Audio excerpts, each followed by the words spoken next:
regarding the nature of the objects of interpretation. I think John's already mentioned some of the forward-looking aspects, but in addition, other common elements with all of the other examples you cite, state constitutions, contracts, statutes, is that these tend to be voluminous, frequently generated, variety of types of clarity, from very vague to very clear, whereas federal constitutional litigation, at least, is a very short document, very infrequently amended, and usually focusing on what are typically viewed as the less clear provisions. So I wonder if that makes a difference in terms of the benefits that might be expected from establishing a tie-breaking procedure, which relates to a question about whether these tie-breaking procedures themselves have costs in terms of either establishing them and maintaining them. If it's just cheaper to go with the all things considered route, that might be another consideration. And then I want to suggest just one additional area of federal constitutional law where I think we do see something like the tiebreaker procedure, which is lower courts. There you have a pretty, if it's clear, stop here rule, but the clear criterion is Supreme Court precedent. So that fits your theory because there you see conditions much closer to non-ideal than ideal decision theory. So. Okay, exercise my own prerogative here to interject myself. Love the paper, Adam. Not surprisingly, there's a reason why you were the valedictorian of our law school class and I was not. But I did want to suggest maybe some places that could benefit from a little more clarity. One is, I think it would be worth distinguishing a little more clearly between a hierarchy of modalities and a hierarchy of sources. Because I think in the interpretation construction distinction establishes a hierarchy of modalities, right? Meaning above other, Bobidian modalities, text in that sense. But there's lots of different sources, as John said, that can come into play to prove meaning, to establish meaning. It's obviously dictionaries and corpus linguistics and historical sources and the ratification debates and even precedent sometimes, like, in Alon's paper, you're looking at precedents from the comedy clause that helped establish the meaning of the Privileges and Immunities Clause. And I'm not sure the court really has a hierarchy of sources there. And then when you get into the second tier modality is sort of everything else in the construction zone. Again, lots of different sources can come into play, a lot of the same sources, and there isn't a hierarchy. So I guess it might help to sort of break that out a little more clearly. And then the other thing on a similar point may be that, in trying to think about how the interpretation construction distinction and the construction zone fit into the notion of a tiebreaker. I kind of think of a tiebreaker in originalism might be where we have two possible original meanings and the evidence for each is in equipoise, and we got to break the tie. Whereas I think the construction zone is about, we've established the original meaning, but the original meaning is underdeterminate to answer the question before us, so we need to go into the construction zone. So it's not that we have a tie, because we don't even have two competitors yet. We need to use the construction zone to start to get our answer. So we could certainly have ties then within the construction zone, and I don't think it changes necessarily anything about your argument. It just maybe changes the way we might phrase it. Larry. Everything Tom said, I was about to say. So I just would say that the source, I want to emphasize this idea that sources is the wrong conceptual framework here. It's wrong for Bobbitt Patterson, right? So they don't see the modalities as directed towards identifying source types. The modalities are authorized forms of constitutional truth-making, right? Or perhaps not for Bobbitt, but definitely for Patterson, they are legitimate forms of constitutional argument. It's a complex argumentative practice. And just then another note, and it's not a matter of balancing from this perspective, there is no such thing as balancing the modalities, so it's an inapt metaphor. And on the originalist side, I just agree with everything that Tom just said, right? All kinds of sources can be considered at step one, right, to the extent that they provide input to the determination of what the communicative content of the text was. So there's no hierarchy among sources there. It's a matter of inference to the best explanation or abduction at that stage. So again, not balancing. And then at tier, and I agree with what Tom said about tie-breaking too, and then at tier 2, it all depends on what your theory of constitutional construction is. So one possibility is a default rules approach, right? So a default rules approach, there's a default rule, right? It could be a complex default rule, defer to Congress first, then the president, then state legislatures, then state executives, et cetera, right? But the default rule just decides all the cases there, and there are no sources to be considered, although there is a default rule to be considered.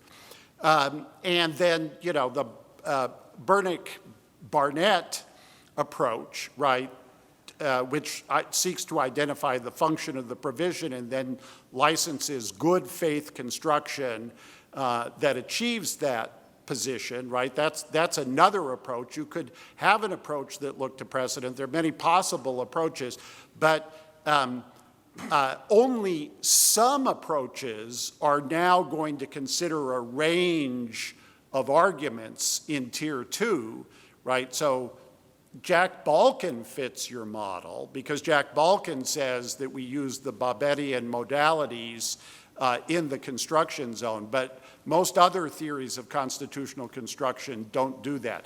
I love the paper. I just want to say that the descriptive part of the paper was just so lovely and illuminating, and the graphical representation of your findings was just superb. It was just a really, really terrific paper. And this part of it I just fell in love with it. Thanks. I think you're being extra charitable at the end there, Larry, but let me speak to that actually, the point on description.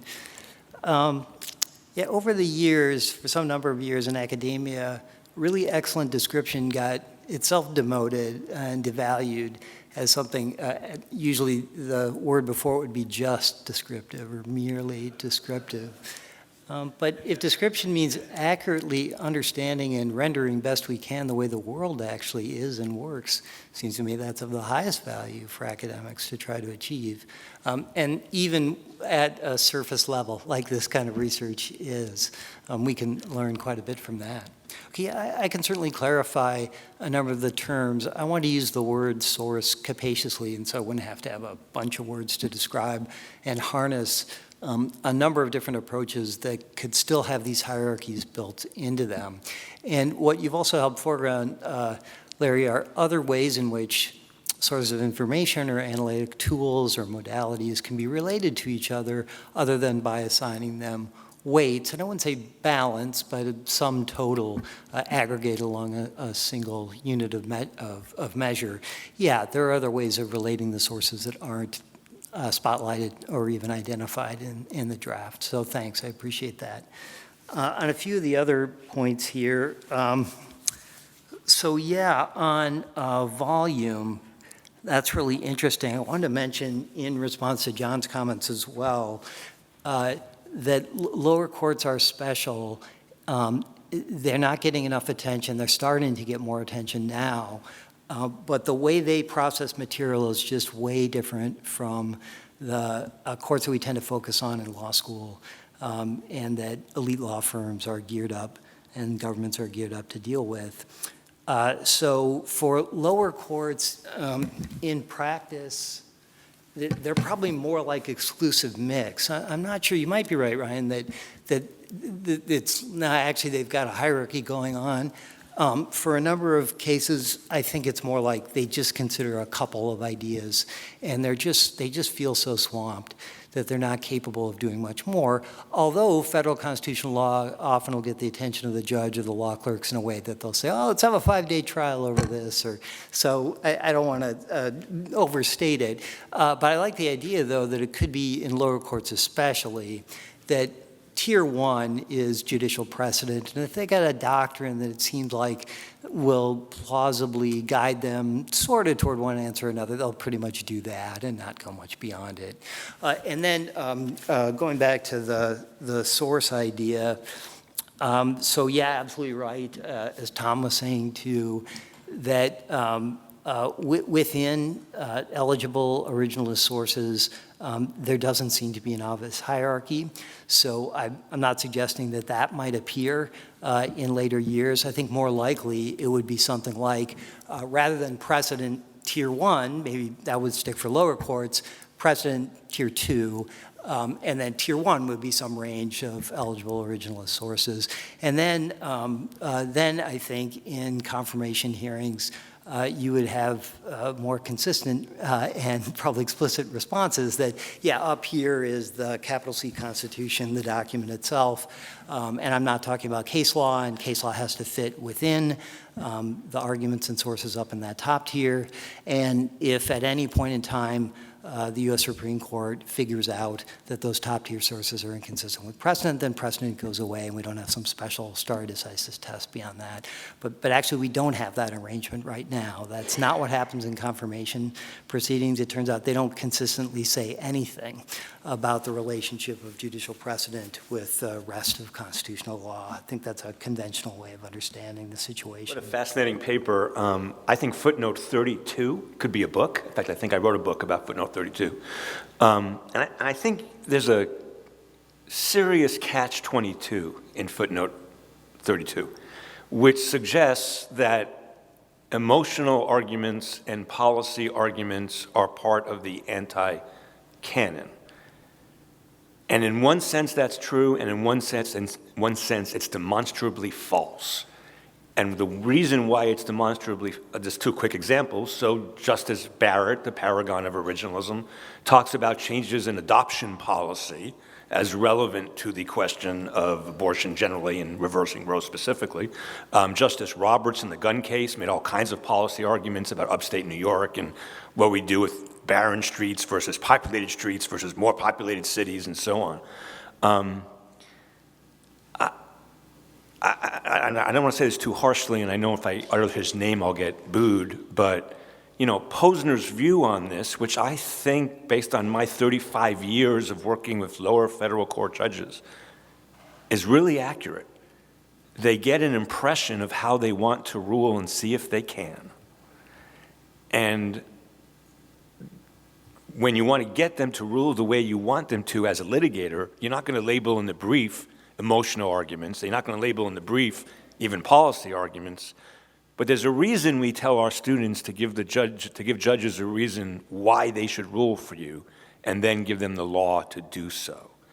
So I can't tell if footnote 32 is descriptive or normative. I think it's descriptive. But I would suggest to you that if your ultimate goal is how are human beings going to behave, judges, then taking emotional arguments out of that is seriously problematic. Because I think emotional arguments affect judges just like they affect every single person sitting in this room. Adam, I agree with everything that's been said about what a fascinating and illuminating paper this is. It really does cause one to think about a lot of things in a more ordered way, and I appreciate it. Just wanted to focus on one claim in the paper that maybe could use a little bit more explanation. You know, sort of the claim that a more inclusive mix will generate higher quality decisions. I suppose that you know, depends on what metric we're using to determine quality. If quality is the rightness of the decision, then yeah, there's intuitive appeal to the idea that the more you consider, the higher quality of decision you're going to reach. But if an input into the process that produces the law is the existence of a tiebreaker or the existence of a default rule, then the application of that may itself produce a quality decision, in part for systemic reasons that may not rest just on the case at hand.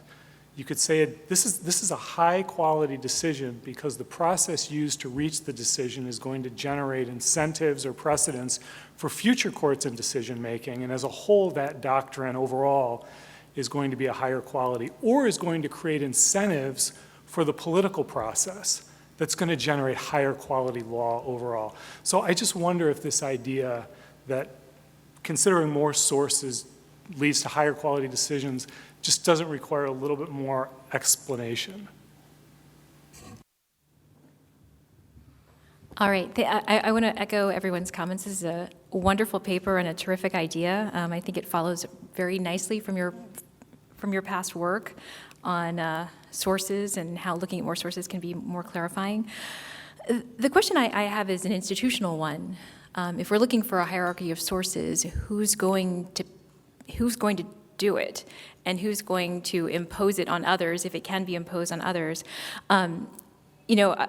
One would think maybe at the statutory level it could be Congress. At the constitutional level, I think there would be at least some pushback on the idea that Congress could do it, but maybe the Supreme Court could do it. State Supreme Courts have done this in their own jurisdictions. But then that raises some questions. Can the Supreme Court actually do that, create an interpretive analytical structure and impose it on other folks? There's some evidence that it can in the Chevron doctrine. It does that. But you may know the paper by Abby Gluck and Richard Posner, where they surveyed a bunch of lower court judges and asked them, well, do you follow Chevron? They said yes. They asked, could the Supreme Court impose a method of interpretation? They said no. Which raises a really interesting question. Is it a matter of the Article III judicial power that is vested in each individual judge to decide the method of interpretation, which could also mean deciding the analytical structure? These are questions I've been thinking about, and I'm curious what you think is the answer to that. And then the final question is, assuming the Supreme Court can't impose this, what does that do if we have a structure that can be independently chosen by federal court judges? Does it do the work that you want it to do if judges are doing it some of the time? Some judges are doing it some of the time and other judges are not doing it. Does that actually give us the coherence that we might desire? I'll try to struggle with that last one first because it's a really good one. And different judges are definitely taking different positions on this about whether and then who are the authoritative voices on interpretive method or these logical structures. For the last number of years, I've been helping to teach state judges about statutory interpretation, and this question comes up because a number of states have construction acts the way that the Congress has not offered us. We do have a dictionary act for federal statutes. It'll happen every year. At least somebody will raise the question, now wait a minute, can they do this to us? Don't I get to decide how I interpret matters?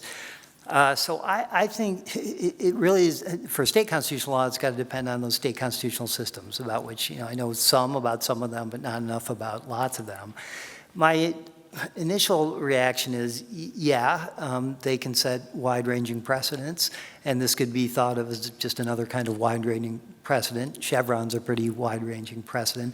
And I know that there is some disagreement, but I think conventionally, and I think the best justified position is, Chevron is obligatory. It's not optional.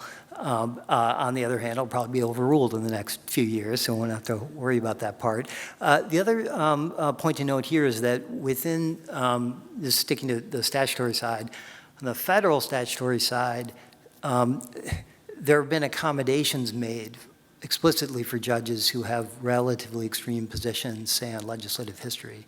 So the mainstream position now is legislative history, maybe you can analogize that to, Philadelphia Convention or debates over the 14th Amendment in Congress.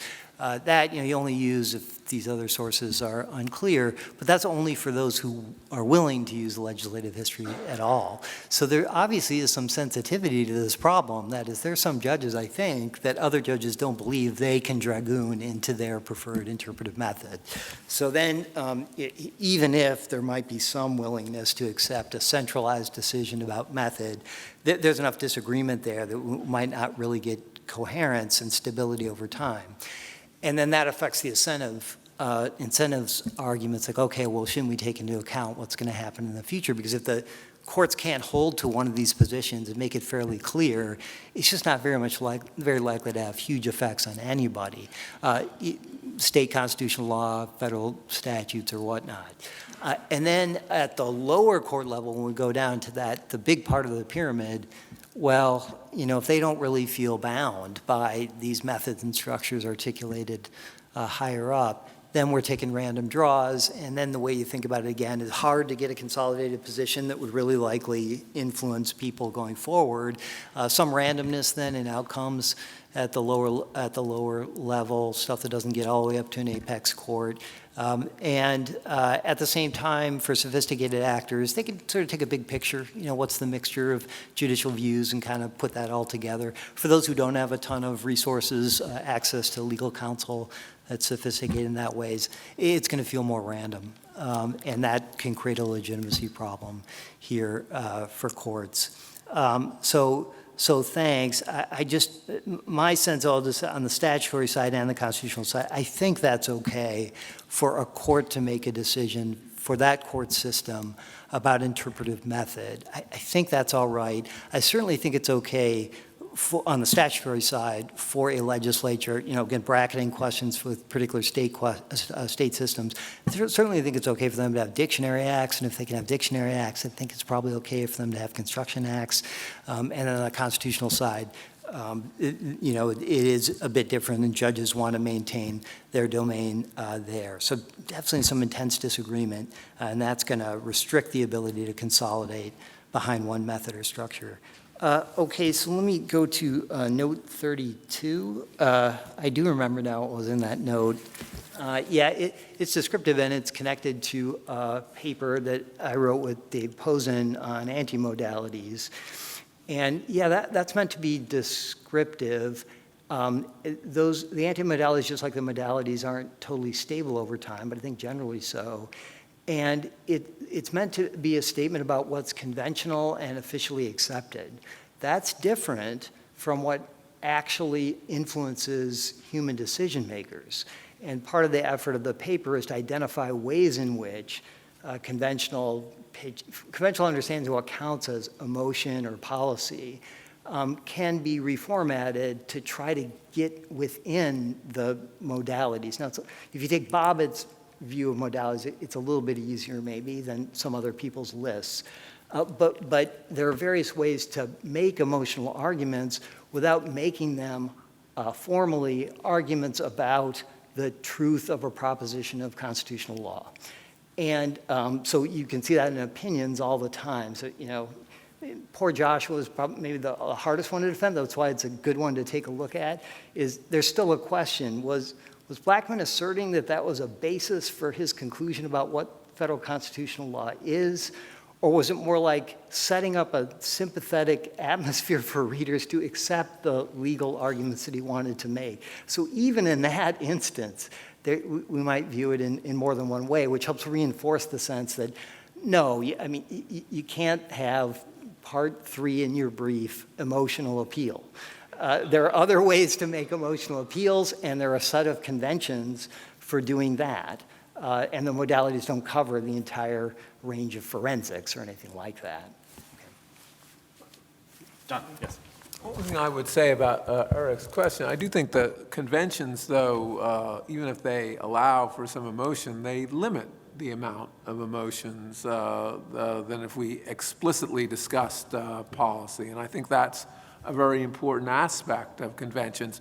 With respect to anti-modality of policy, I think it's true that today we have that. I don't think it's as obvious in other times of Supreme Court history that we do that. And 50 years ago, you wouldn't label your brief maybe policy considerations. But I think if we looked at briefs at that time, there would be paragraphs that would be much more openly policy-oriented than we would do today. So I do think there's, at least what I am impressed by when I look at the Supreme Court reporter, is that styles and the nature of Supreme Court arguments change dramatically from one era to another. And that, I think, reflects the high stakes of federal constitutional law. There is some change. I'm not sure it's dramatic. On policy, though, that's the easiest anti-modality to establish now. It's just repeatedly stated, not just by judges, but by advocates as well. The hard part is saying, what is policy other than not the modal arguments? It could just be a residual conclusion and just a sort of name-calling that goes on. Dave and I thought at least it includes OIRA-style cost-benefit analysis with any kind of sophisticated statistics or deep empirical grounding. That's off the table for federal constitutional law. You can't establish proposition in constitutional law that way. It may be the doctrine ends up allowing for it, say in certain discrimination suits and for, but that kind of professional reasoning, I think that's what is carved out. But for example, a sense of would it be good to have a more rule-like doctrine here, a more standards-like doctrine, a simpler rule or a more complex rule, that's okay. And also just sort of breezy comparisons about institutional competence, like we, the judges, don't know anything, or legislatures are going to be terrific and they're going to respond to what we say. That's totally okay. But if you try to deeply ground that, at a professional social scientific level, I think you're in a bit of trouble. Okay, great. There's lots of great stuff here. I'm just going to take the puzzle of why are there not more tiebreakers in constitutional law at face value and toss out two possible explanations, maybe not even consistent explanations, but I'll just toss them out. So one is, I think there might be a decision costs explanation, at least for one of the core cases of why do we do the tiebreaker style for legislative history in statutory cases. The text is clear. I don't want to hear about the legislative history. But in constitutional law, we never do that. We never say the text of the due process clause is clear, so don't tell me about John Bingham and Alexander Hamilton, right, or any provision of the Constitution, really. And a decision cost explanation would be straightforward. So looking at legislative history just requires getting up to speed on a huge range of material and figure out what's going on and who are these people. And there's just a lot of decision cost to it. And to pick up on something that Ryan Williams said, you just might think in the average statutory case it's not worth it. How many times am I going to come across this statute? Am I going to gear up this machinery in every case? It's a lot of work. There aren't that many constitutional provisions, so just the average return to knowledge of learning the legislative history of a constitutional provision is very high, and it's not as high for your average statute, and that might give us a hierarchy. And then, maybe for really, really frequently litigated statutes, actually, we're more likely to use it, the antitrust laws or something, and maybe that's what happens. So that'd be one theory, at least for one core case, why we'd structure it a little differently. The other different kind of argument is I wonder if we use tiebreakers less in constitutional law because there's such an obviously good tiebreaker, the presumption of constitutionality, but that we're unwilling to just use all the time. So I think it seems so awkward to say, on the question of constitutional meaning, there's a tie, and one natural thing to do in a case of tie would be to defer to the legislature, but we're not going to do that. We're going to use some other tiebreaker. There's a tie, but we're going to use something, practice, but not the presumption of constitutionality or any of the other sort of like lower tier modalities. That sounds so awkward. You'd say, no, in a case of tie, you should just defer to the legislature. But the courts don't like deferring to the legislatures that much, and they certainly don't want to tie their hands that they can never use a whole range of sources and instead have to defer to the legislature. So it's just like floating around that if they were to do it in a principled way, it'd be the natural tiebreaker. They're not really interested in doing it in a principled way, and therefore they can't really talk in terms of tiebreakers, or else they'd be forced to be more principled than they want to be.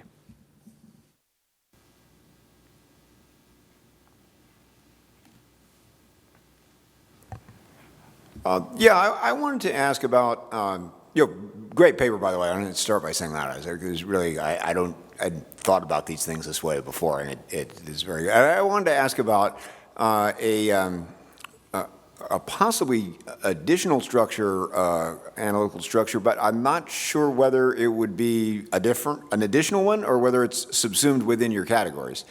But that's the idea of a rebuttable presumption. Which it seems like that's a common structure, and I'm just thinking from an originalist perspective, or at least a textualist and originalist perspective. As Will says, you don't have a situation where people say, well, the text of the Constitution is clear, so we're just not going to look at anything else. But I do think it's common, at least in certain types of original scholarship and perhaps in originalist judging as well, that you would say, well, the text seems pretty clear to me, and that's sufficient to establish a presumption that that's what it means. And then we're going to take a look at some of the other sources and see if there's some reason to think that we're thinking about this text wrong. But it's going to take some pretty serious work from the other sources to overcome this presumption. So is that a different analytical structure, or is that subsumed within something that you're talking about? So that, I'm building somewhat on what Mike just said. It seems like one way it could be a little more complicated than just kind of tier 1, tier 2 would be if you use certain considerations to decide how clear the tier 1 sources would have to be before you get to tier 2.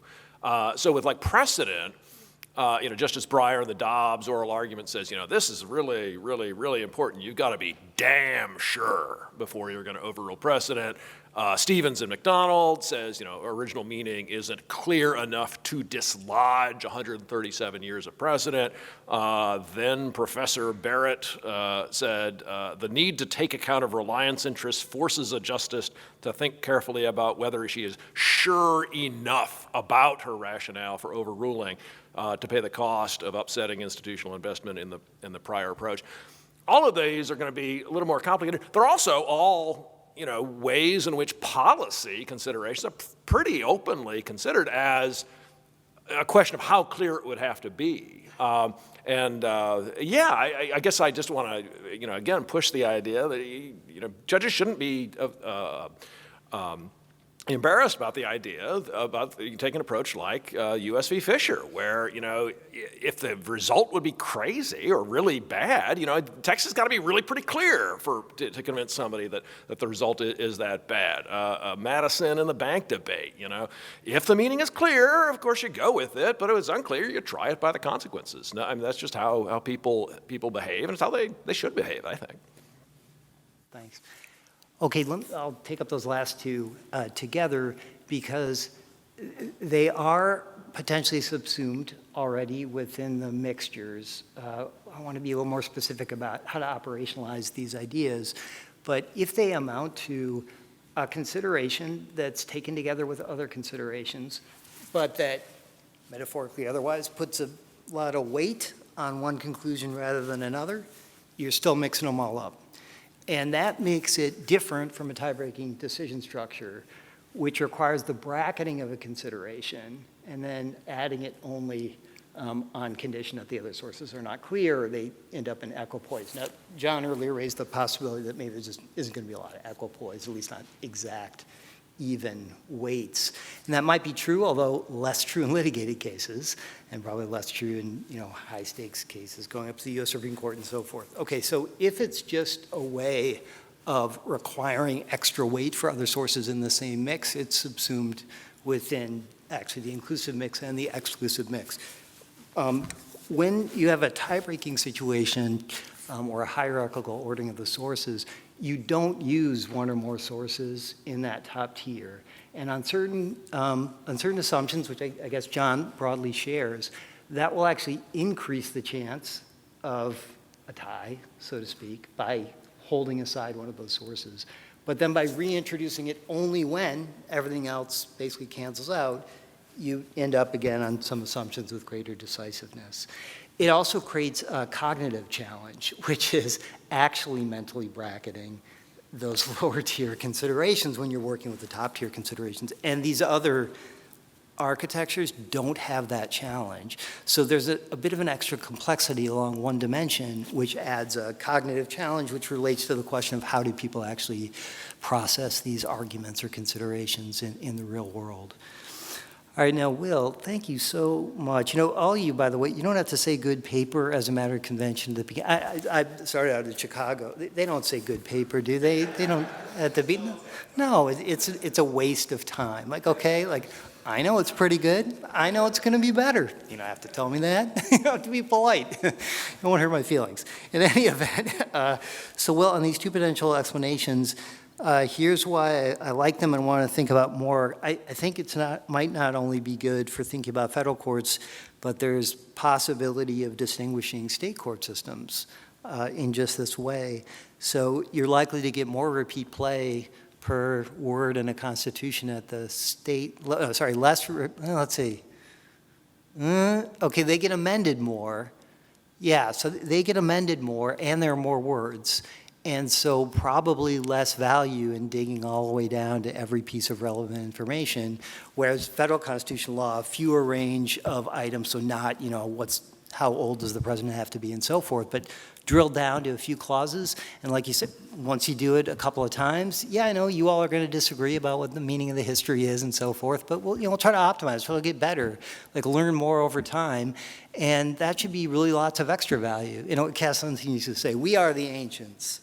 Actually, we've got more experience and more information, and we could build on top of it, but yeah, we've got a good base to go with. So that's nice on the decision cost part and how much repeat play there will be for clauses and history and surrounding relevant sources. Okay, and then the second one on the presumption of constitutionality. Yeah, so as long as we don't think of it as a presumption in the sense of it's a factor and we should weight it with others, but as a tiebreaker, sort of like Chevron is articulated, yeah, that's a nice one. Also because in the state court systems, it might be you see presumptions of constitutionality thrown around more frequently in the state court systems nowadays than you do in the U.S. Supreme Court. And part of that, they aren't necessarily using those as tiebreakers. However, the ability of everybody else to adapt around a bad state constitutional decision from a court is just greater because of the higher rates of amendability, and there are multiple factors that could drive that. And then, whether it's pridefulness or whatever that would inhibit federal judges from adopting it, either way, the presumption one way or another is probably easier to dynamically respond to at the state levels than the U.S. Supreme Court levels. Let me think it through a little bit more on the federal court side, but I like those ideas especially for thinking about the states. Now, there's variation across the states, so I don't, if I started looking at those factors, would that help explain any better than saying like, well, you know what it is, it's a Midwest Southern kind of phenomenon, and maybe they just had informational networks going on that didn't quite extend to parts of the coast. I don't know, but I want to think about that for whether it might map onto some of the variation that I see at the state level, which I'm having a hard time explaining. Thanks. My question is related to Tara's, and it's about whether there are selection effects that influence the content of structures like this that would be created by highest court that come from the institutional characteristics and incentives of lower courts. That the kinds of rules like this that are most consistent with whatever are sort of the cognitive functioning of lower court judges, that lower court judges will want to follow, that might simplify their work, various things having to do with their incentives. How much explanatory force do you think that those factors have as to the content of the rules like this that have in fact stuck, say, in state systems? I don't know, but I'd like to. That's a really good one. Thanks. And I think I'll be saved by the bell here in saying more. But so instead of got a minute now. Thanks, Tom. You're getting back at me for not staying in communication over these years. So you mean incentives are driven by how lower courts will process information. Okay, well, I think there's a really tight just on that one, there's a very tight capacity constraint for the state court systems. So in a way, the structures that the apex predator courts develop are kind of not relevant, because in most cases there's just no capacity to do much more, whether it's an inclusive mix or a tie-breaking kind of structure, except the part about, well, just find a precedent that's as close as you can find. It's easy enough for you to process. Now, so if a Supreme Court wants to generate good information by setting up these structures, so lower courts will facilitate that, and then litigants and their lawyers will help build the information. I don't think that they have the power to restructure and build out those lower courts in a way that'll be very helpful, maybe for some small slice of cases. The federal system is different, and it varies across the country some. They're less overwhelmed. They have greater capacity to respond to the kinds of interpretive methods that are generated by the U.S. Supreme Court. So that I draw a distinction there, and then let me think a little bit further about the information that might be produced within the constraints. Thanks. Okay, so that is time. Please join me in thanking both Adam and John.